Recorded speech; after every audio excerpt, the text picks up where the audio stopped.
এই দেশে কি গোয়েন্দা সংস্থা আইন আদালতের উঠতে ক্ষমতা রাখে? তাহলে আইন আদালত এই দেশ থেকে বাতিল করে দেওয়া হোক। হাসিনা বৈষম্য করত, হাসিনা অন্যায় করত, হাসিনা গুপ করত, হাসিনা তুলে নিয়ে যেত জেলগেট থেকে, সেই তার প্রতিবাদে জুলাই হয়েছে। আবার সেই জুলাইকে ফিরিয়ে আনার চেষ্টা করবেন না। যারা বাংলাদেশে জঙ্গিবাদ আছে এই কথার পক্ষে ন্যারেটিভ নির্মাণ করে, এরা ভারতের এবং আমেরিকার এজেন্ট। 5ই আগস্টের পরে এই সমস্ত নাটকগুলোর বাস্তব চিত্র যখন উন্মোচিত হয়েছে, আমার দেশে যে রিপোর্টগুলো হয়েছে আপনারা পড়েন নাই? এই দেশে যে জঙ্গিবাদী হামলাগুলো হয়েছে, সেই হামলাগুলো ছিল হাসিনার গোয়েন্দা সংস্থার সাজানো। আবার সেই জঙ্গিবাদী ন্যারেটিভ নির্মাণের জন্য গোয়েন্দা সংস্থাগুলো দায়ী। আতাউর রহমান বিক্রমপুরীকে আপনারা ভিলেন বানানোর চেষ্টা করেছেন। যখন প্রশাসন অন্যায় করছিল, জুলুম করেছিল, তখন আতাউর রহমান বিক্রমপুরী প্রতিবাদ করেছিল। আমি অনেক জোরে চিৎকার করে কোনো কথা বলবো না, কয়েকটা কথা আপনাদেরকে বুঝাইতে চাই।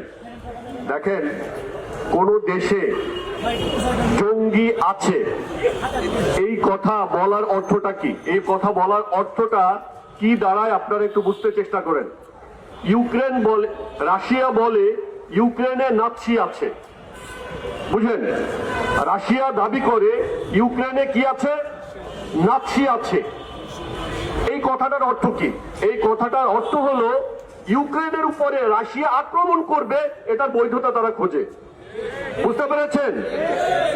বাংলাদেশে জঙ্গি আছে এই কথা যারা বলে, এই কথার উদ্দেশ্য হলো বাংলাদেশে ভারতীয় আগ্রাসন, আমেরিকান আগ্রাসনকে বৈধতা দেওয়া।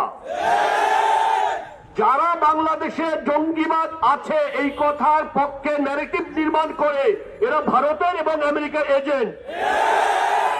আপনারা স্পষ্ট করে বুঝে নেন, যদি বাংলাদেশে জঙ্গি থাকতো তাহলে সবচেয়ে বড় দুর্বল সময় প্রশাসনের কখন ছিল? 5ই আগস্টের পর ছিল না? কোন আইন শৃঙ্খলা বাহিনী ছিল? পুলিশ ছিল? কিচ্ছু ছিল এদেশে? ছিল না। যদি কোন জঙ্গি এই দেশে আক্রমণ করার জন্য ওট পেতে থাকতো, তাহলে ওই সময় সারা দেশ তারা জ্বালিয়ে দিত না? দিয়েছে জ্বালিয়ে? না। এটা কি প্রমাণ করে? এদেশে সংঘবদ্ধ কোন জঙ্গি সংগঠন এদেশে নেই। আমরা আজকাল দেখতে পাই কিছু এজেন্ট যারা একসময় জঙ্গিবাদের অভিযুক্ত ছিল, তারা গ্রেফতার হয়ে গোয়েন্দা সংস্থার হাতে এখন তারা ব্যবহৃত হচ্ছে এবং তারা বাংলাদেশের জঙ্গিবাদের ন্যারেটিভ প্রতিষ্ঠা করতেছে। আপনারা হাসিনার সময় দেখেছেন এই জাহাজবাড়ি হামলা এবং এইখানে সেইখানে যত হামলা হয়েছে, এই হামলাগুলো কারা করিয়েছিল? গোয়েন্দা সংস্থা করিয়েছিল। আপনারা দেখেন নাই? আপনারা 5ই আগস্টের পরে এই সমস্ত নাটকগুলোর বাস্তব চিত্র যখন উন্মোচিত হয়েছে, আমার দেশে যে রিপোর্টগুলো হয়েছে আপনারা পড়েন নাই? তাহলে আমরা কি দেখেছি? এই দেশে যে জঙ্গিবাদী হামলাগুলো হয়েছে, সেই হামলাগুলো ছিল হাসিনার গোয়েন্দা সংস্থার সাজানো।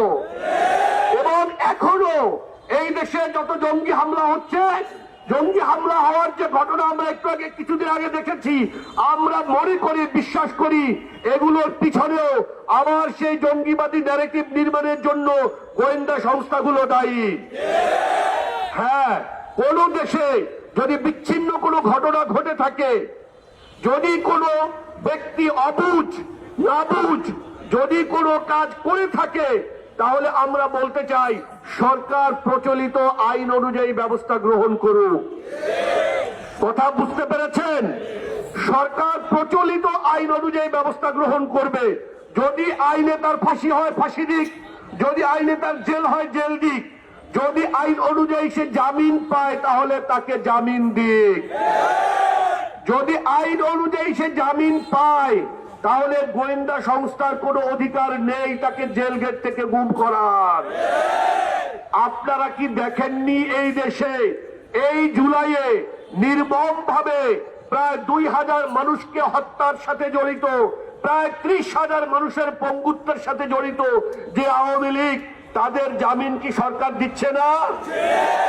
যদি তাদেরকে জামিন দিয়ে তাদেরকে স্বাভাবিক জীবনে ফেরত আসার বয়ান তারা দেয়, তাহলে যদি কোনো ব্যক্তি কোনো ভুল ত্রুটি করে থাকে আর আদালত যদি মনে করেন হ্যাঁ এই ব্যক্তিকে তার স্বাভাবিক জীবনে আবার ফেরত আসার সুযোগ দেওয়া উচিত, তাহলে কোনো গোয়েন্দা সংস্থার এই অধিকার নেই তাদেরকে জেল গেট থেকে তাদেরকে গুম করা হবে। আমাদের কথা স্পষ্ট, আমরা কোনো অন্যায়ের পক্ষে দাঁড়াতে আসিনি, আমরা কোনো জুলুমের পক্ষে দাঁড়াতে আসিনি, আমরা ন্যায়ের পক্ষে দাঁড়াতে এসেছি। আপনারা আতাউর রহমান বিক্রমপুরীকে আপনারা ভিলেন বানানোর চেষ্টা করেছেন।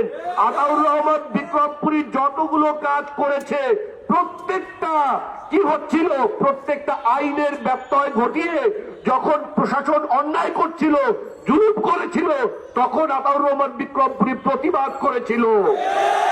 জেলে যখন একজন মানুষের জামিনের কাগজ যায় তখন তাদের দাবি হলো 24 ঘন্টার ভিতরে জেল থেকে তাকে কি করা, মুক্ত করা, বের করে দেওয়া। কিন্তু যখন দেখা যায় যে জামিনের কাগজ জেলে পৌঁছেছে, 1 দিন যায়, 2 দিন যায়, 3 দিন যায়, 4 দিন যায়, 5 দিন যায়, তাকে জেল থেকে মুক্ত করা হয় না। এবং তখন তাদেরকে বলা হয় যে অমুক গোয়েন্দা সংস্থার ক্লিয়ারেন্স লাগবে, তমুক গোয়েন্দা সংস্থার ক্লিয়ারেন্স লাগবে। প্রশ্ন হলো এই দেশে কি গোয়েন্দা সংস্থা আইন আদালতের উঠতে ক্ষমতা রাখে? তাহলে আইন আদালত এই দেশ থেকে বাতিল করে দেওয়া হোক। যদি আইন আদালত সবার উপরে থাকে তাহলে আইন আদালত থেকে জামিন দেওয়ার পরে কেন গোয়েন্দা সংস্থার ক্লিয়ারেন্স লাগবে? তাহলে কি এটা প্রমাণিত হয় না যে গোয়েন্দা সংস্থা হলো আইন আদালতের উপরে?